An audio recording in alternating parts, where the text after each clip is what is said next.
about what consultation means. It doesn't mean that you send out a notice to everyone and then wait 5 minutes and then say, right, finish, consultation stopped.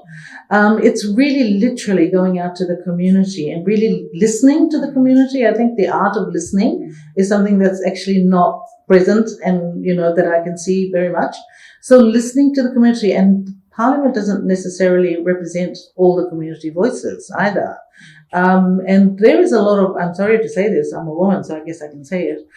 There's a lot of male aggression out there when it comes to, the way you deal with opposition. And so a different point of view. And I guess my experience is with my students, in the university, because students will always ask what you think be really silly questions sometimes, but also really difficult and uncomfortable questions. And if you don't answer them, then you're not a successful lecturer. And I'm a law lecturer too, so that makes it even more difficult.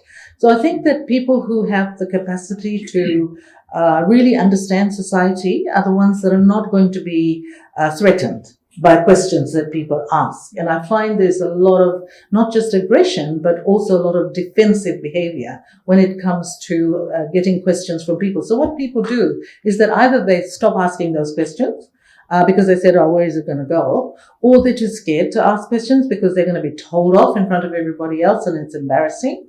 And so therefore the lack of consultation takes place around the lack of voice. So it's really important for Citizens Constitutional Forum to raise its voice again, not be dormant anymore, but to raise your voice and not to be fearful. It's very hard to say. I mean, very easy for me to say, but very hard for people to, to feel.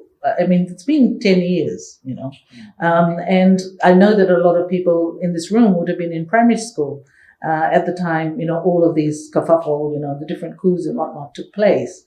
But now I am so encouraged by the fact that there are young people in the room, which means that, my goodness, all is not lost. It's not going to be just lost to my generation, with my generation.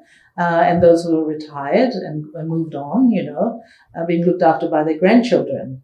And I think that it's really heartening to see. I don't know how many are out there on your live stream, but it's heartening to see so many young people in the room. And I think you should not fear anything.